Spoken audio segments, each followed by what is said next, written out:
नरेश पुनः आपके लिए एक नए वीडियो के साथ फिर से उपस्थित हुआ हूँ। देखो, आज हम पढ़ने वाले हैं कक्षा 10 का जो टॉपिक 8 है। कक्षा 10 का जो 8वां जो टॉपिक है, इस 8वें अध्याय को हम पढ़ेंगे और इसके बारे में हम पढ़ेंगे जीवों में जन्म की जीव जनन कैसे करते हैं, और इसका पढ़ेंगे सामान्य परिचय। क्या पढ़ेंगे? सामान्य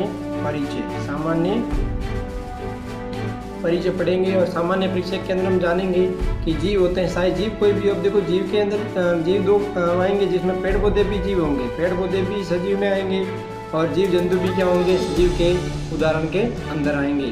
कहेंगे जैसे पेड़ पौधों के अंदर, तो पेड़ पौधों के अंदर जन्म किस प्रकार होता है वो भी हम इस अध्याय के अंदर पढ़ेंगे। जीवों के अंदर जन्म किस प्रकार होता है वो भी हम इस अध्याय के अंदर हम पढ़ेंगे। तो शुरू करते हैं आज का अध्याय। और उससे पहले आप अगर आपने यदि एक काम नहीं किया है कि चैनल को यदि सब्सक्राइब नहीं किया और वीडियो को आगे पहले शेयर नहीं किया, तो पहले शेयर कर दीजिए और उसके बाद इस वीडियो को आगे शेयर करें और उसके बाद इस वीडियो को आगे देखें। तब तक हम चलते हैं और कुछ बातें करते हैं, जिसका सामान्य जो परिचय है वो हम देखते हैं कि जीव होते हैं वो जनन क्यों करते हैं। देखो, जीवों के जनन की क्रियाविधि चर्चा करने से पूर्व आइए हम एक मूलभूत प्रश्न जो क्या है कि जीव जनन क्यों करते हैं। अब देखो, जीवों के जनन की प्रक्रिया को समझने से पहले हमें ये समझना चाहिए कि जो जीव जो होते हैं वो जीव जनन क्यों करते हैं। जीव जो होते हैं वो क्या करते हैं, जनन क्यों करते हैं। अगर जनन नहीं करेंगे तो क्या होगा, कोई भी जीव, चाहे पेड़ पौधे हो, चाहे जीव जंतु हो, अगर वे जनन नहीं करेंगे तो क्या होगा। देखो, वास्तव में पोषण, श्वसन व उत्सर्जन जैसे आवश्यक जैव प्रक्रमों की तुलना में किसी व्यष्टि या जीव को जीवित रहने के लिए जनन आवश्यक नहीं है। अब जनन यूं नहीं है कि मान लो कोई जीव है और उसको जीवित रहना है तो उसको जनन करना ही पड़ेगा, नहीं। जीवित रहने के लिए जनन आवश्यक नहीं है। तो दूसरी ओर क्या है, दूसरी ओर जो है वो क्या है, जीव को संतति उत्पन्न करने के लिए अत्यधिक ऊर्जा व्यय करनी पड़ती है। अब देखो, कोई भी जीव और उसको क्या बनानी है, अपने ही समान क्या बनानी है, संतति बनानी है। जैसे मान लो मनुष्य, तो मनुष्य के समान ही किसी मनुष्य को जन्म देना है, अब संतान को जन्म देना है, तो उसके लिए बहुत कठिन विषय होता है, बहुत ऊर्जा खर्च करनी पड़ती है, तब जाके जीव पैदा होता है या बच्चा जन्म लेता है। फिर जीव उस प्रक्रम में अपनी ऊर्जा व्यर्थ क्यों करें जो जीवित रहने के लिए आवश्यक नहीं है। कक्षा में इन प्रश्नों के संभावित उत्तर खोजना अत्यंत रोचक होगा। अब देखो, कक्षा के अंदर ये जो रोचक प्रश्न है, जो भी अभी प्रश्न आए हैं कि जीव जनन क्यों करते हैं, जीव जनन नहीं करेंगे तो क्या होगा, जीवों को जनन क्यों आवश्यक है, इन सभी प्रश्नों के उत्तर हम इस पाठ के अंदर, इस पाठ की जितने भी 10 या 12 वीडियो बनेंगे, उस 10 या 12 या 15 वीडियो के अंदर पूरा आपको टॉपिक समझाया जाएगा, पढ़ेंगे। तो पहली बात आती है अपने पास, क्या है पहली बात, ये कि इस प्रकार के जो प्रश्न होते हैं, इन प्रश्नों का जो भी उत्तर हो, परंतु ये स्पष्ट है, इस प्रश्नों का उत्तर जो भी हो, भाई देखो, सभी जो प्रश्न होते हैं, ये जितने भी प्रश्न होते हैं, कोई भी व्यक्ति या कोई भी टीचर यदि पढ़ा रहा है तो सभी का जो उत्तर है वो सभी के अलग अलग होते हैं, किसी के उत्तर समान नहीं होते। जैसे मान लो एक छोटा बच्चा होता है और वो कुछ लिखना चाहता है, और वो कुछ सीखता जब बड़ा होता है ना, तो किसी की मेमोरी ज़्यादा होती है तो किसी की मेमोरी क्या होती है, कम होती है। ठीक इसी प्रकार जो भी जीव होते हैं उनके लिए जो इन प्रश्नों के उत्तर जो होते हैं वो उत्तर क्या होंगे, अलग अलग होंगे। हमें विभिन्न जीव इसीलिए दृष्टिगोचर होते हैं क्योंकि वे क्या करते हैं, जनन करते हैं। आप देखते हो कि विभिन्न जो जीव होते हैं वो क्या करते हैं, जनन करते हैं। और यदि वह जीव एकल होता है तो कोई भी जनन के द्वारा अपने सदृश व्यष्टि या जो जीव हैं वो उत्पन्न नहीं कर सकता। अगर मान लो कोई जीव यदि एकल है, जैसे मान लो मनुष्य का यदि जोड़ा नहीं है, यदि क्या नहीं है, जोड़ा नहीं है, तो मनुष्य के समान संतति उत्पन्न नहीं कर पाएगा। एक अकेला व्यक्ति कुछ नहीं कर सकता, चाहे अकेला जीव है तो वो भी कुछ नहीं कर सकता। कुछ एक अपवाद होते हैं, कुछ जीव ऐसे होते हैं जो अपवाद स्वरूप होते हैं, तो वो उनको लैंगिकता के आधार पर उनको अलग प्रकार से बांटा गया है। लेकिन सामान्य तौर पर अधिकतर जो जीव होते हैं उनके लिए दो जीवों का जोड़ा होना आवश्यक होता है, तभी जाके उनके समान ही उनकी संतति बनती है, वरना उनकी संतति नहीं बनती है। तो वो हम इस पाठ के अंदर चाहे पेड़ पौधे हो चाहे जीव जंतु हो, उन पूरे प्रक्रम के बारे में हम इसके अंदर अध्याय के अंदर अध्ययन करेंगे। तब तक आपको इसके अंदर वीडियो के अंत तक आपको बने रहना है।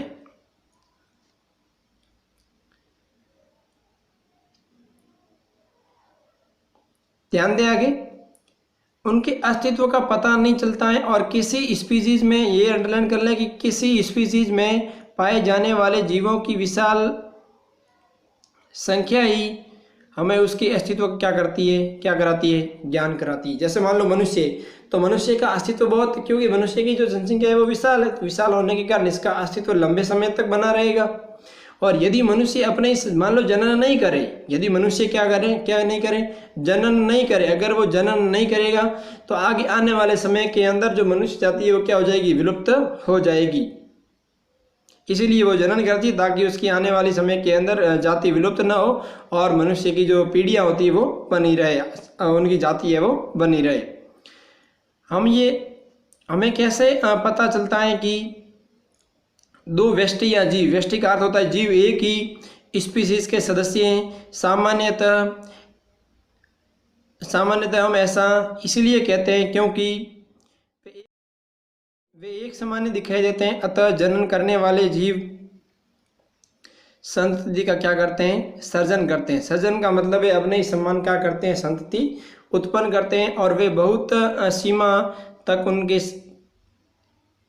समान दिखते हैं। मान लो जैसे मनुष्य है या कोई भी गाय भैंस बकरी जो भी है, जैसे मान लो मनुष्य है तो मनुष्य जो भी संतान को उत्पन्न करेगा वो मनुष्य ही होगा, नहीं कि मनुष्य की जगह कोई बंदर होगा, ऐसा कभी संभव नहीं होगा। अगर बंदर है तो बंदर की जगह कभी मनुष्य नहीं होगा, वो बंदर के समान ही अपनी संतति को जन्म देगा।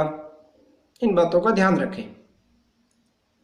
ऐसे बहुत सारे एग्जाम्पल होते हैं जो आपको दैनिक जीवन में देखने को मिलते हैं और बहुत सारे एग्जाम्पल आप देखते भी है और उनके चर्चा भी करते हैं। नहीं की तो आप थोड़ी बहुत चर्चा करना। देखो आगे, विभिन्न जो जीव होते हैं 8.1 क्या कहता है, क्या जीव पूर्णतः अपनी प्रकृति का सर्जन करते हैं? क्या जो जीव होते हैं वो क्या कहते हैं, पूर्णतः अपनी प्रकृति का क्या सर्जन करते हैं? देखो इसके बारे में इसका अभिप्राय क्या होता है। पहला तो एक प्रश्न आया था अपने पास कि जीव जनन क्यों करते हैं। जीव जनन इसलिए करते हैं क्योंकि वे अपने ही समान क्या करते हैं कि संतति को पैदा कर, अपने ही जो जाति होती है उस जाति का अस्तित्व बनाए रखने के लिए वो क्या करते हैं, जनन करते हैं। अगर वे जनन नहीं करेंगे तो क्या होगा, उनकी जो जाति है, उनकी जाति के ऊपर क्या खतरा मंडरा रहेगा और आने वाले समय के अंदर वो क्या हो सकती है, विलुप्त हो सकती है। देखो आगे, इसका मतलब क्या है, जीव पूर्णतः अपनी प्रकृति का सर्जन करते हैं। क्या लिख दिया, मतलब क्या जीव जो होते हैं क्या पूर्णतः अपनी प्रतिकृति का सर्जन करते हैं? तो देखो क्या इसका अभिप्राय, देखो विभिन्न जीवों के अभिकल्प आकार आकृति समान होने के कारण ही सदृश प्रतीत होते हैं। शरीर का अभिकल्प समान होने के लिए उनका ब्लूप्रिंट समान तैयार होना चाहिए। अतः अपने आधार स्तर पर जनन जीव के अभिकल्प का ब्लूप्रिंट तैयार करता है। और कक्षा 9 में पढ़ चुके हैं कि कोशिका के केंद्रक में पाए जाने वाले गुणसूत्र यानी कि डीएनए का पूरा नाम है डीऑक्सीराइबोन्यूक्लिक अम्ल। ये डीएनए और एक होता है आरएनए, एक होता है आरएनए का पूरा नाम होता है राइबोन्यूक्लिक अम्ल। ध्यान रखना, राइबोन्यूक्लिक अम्ल। और डीएनए का पूरा नाम होता है डीऑक्सीराइबोन्यूक्लिक अम्ल। इन बातों का ध्यान रखें। के आनुवांशिक गुणों का संदेश देता है। इनके अंदर क्या होता है कि एक केंद्रक होता है और उसके अंदर क्या होता है, केंद्रक के अंदर क्या होता है, डीएनए होता है। क्या होता है, डीएनए होता है जो क्या करता है, अपने आनुवांशिक जो गुण होते हैं उनका निर्धारण करता है। जैसे मान लो ये प्रथम पीढ़ी है, जैसे मान लो ये प्रथम पीढ़ी है और इस प्रथम पीढ़ी के अंदर जो डीएनए है, प्रथम पीढ़ी के अंदर जो डीएनए है वो क्या होगा, वो ये द्वितीय पीढ़ी है। इस द्वितीय पीढ़ी के अंदर आएंगे गुण, इसके गुण हैं, इसके जो गुण हैं वो गुणधर्म कहाँ आएंगे, दूसरी पीढ़ी में आएंगे, और दूसरे पीढ़ी के गुणधर्म कहाँ जाएंगे, तीसरी पीढ़ी के अंदर गुणधर्म जाएंगे। इस तरह से क्या करता है, आनुवांशिक लक्षणों का निर्धारण करता है, वो कौन होता है, डीएनए। कौन होता है, डीएनए। तभी तो कहते हैं ना, अगर मान लो कोई कहीं मान लो घटना घटित हो जाती है और उनकी पहचान नहीं होती, तो उनके परिवारजनों की और जो भी लाश वगैरह, जो भी शव वगैरह जो भी होता है, उसके डीएनए की टेस्ट के आधार पर उनका परीक्षण किया जाता है कि ये लाश उनकी है या उनका इसका नाम ये, इसका नाम ये है। वो डीएनए के आधार पर उनकी क्या की जाती है, पहचान की जाती है। अणुओं के आनुवांशिक गुणों का संदेश होता है जो जनक से संतति पीढ़ी में जाता है। जो क्या करता है, जनक से क्या जाता है, संतति पीढ़ी में जाता है। और कोशिका के केंद्रक के डीएनए में प्रोटीन संश्लेषण हेतु सूचना निहित होती है, और इस संदेश के भिन्न होने की अवस्था में बनने वाला प्रोटीन क्या होगा, भिन्न होता है, और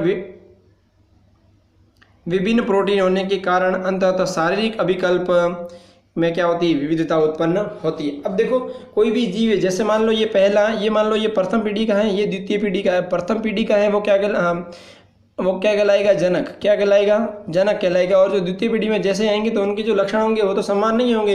मतलब अपने पिताजी के लक्षण है वो अपने से थोड़े मेल खाएंगे, जरूर खाएंगे, लेकिन अपने जो लक्षण है, अपने लक्षण के अंदर दोनों के लक्षण आएंगे, माता के भी आएंगे और पिताजी के भी आएंगे, और दोनों के लक्षण आकर एक तीसरे नए लक्षण का निर्माण करेंगे, और वो होगा डीएनए। कौन होगा, डीएनए।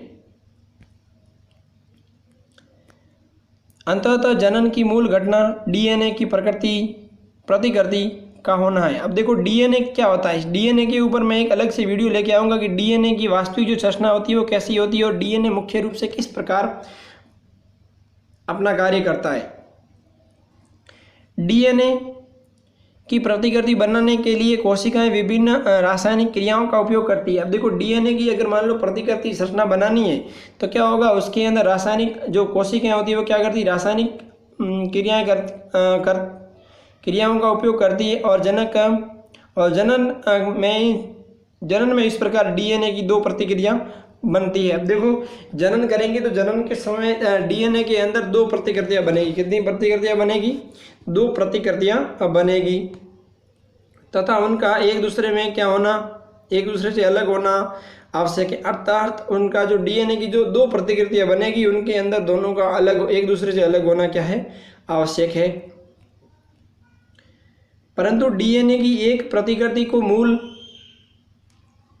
कोशिका में रखकर दूसरी प्रतिकृति को उसके बाहर निकाल देने से काम नहीं चलेगा, क्योंकि अब देखो एक जो प्रतिकृति होगी उसको तो क्या कर दोगे, आप मूल दे दोगे, लेकिन दूसरी प्रतिकृति को आप चाहोगे कि बाहर निकाल दे, लेकिन बाहर निकालने से काम नहीं चलेगा। तो क्या होगा, क्यों नहीं चलेगा, क्योंकि दूसरी प्रतिकृति के पास जैव प्रक्रमों के अनुरक्षण हेतु असंगठित कोशिका संरचना तो नहीं होगी। इसीलिए डीएनए की प्रतिकृति बनाने के साथ साथ दूसरी कोशिकाएं संरचनाओं का सर्जन भी होता रहता है। इसके बाद डीएनए की प्रतिकृतियां विलग हो जाती है, और इसके परिणामतः एक कोशिका विभाजित होकर दो कोशिकाएं बनती है।